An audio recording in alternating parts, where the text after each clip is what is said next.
You ask Tiger to calculate. This deals with finding the midpoint between 2 points. The midpoint between the 2 points is -90, 22.5. Let's solve it step by step. Plot the 2 points and calculate the midpoint using the formula. The coordinates of point 1 are, x1 equals -96, y1 equals 66. The coordinates of point 2 are, x2 equals -84, y2 equals -21. PM represents the midpoint of the 2 points.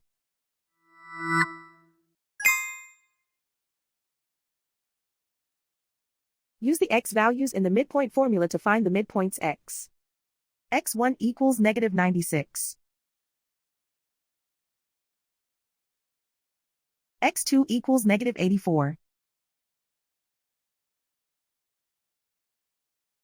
Simplify the arithmetic.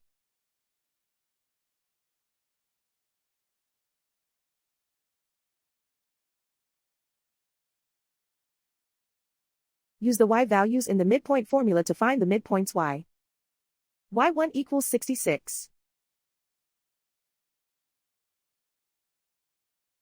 y2 equals -21.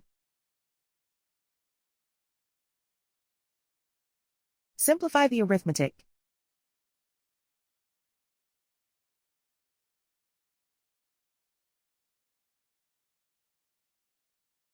And so, the midpoint is -90, 22.5.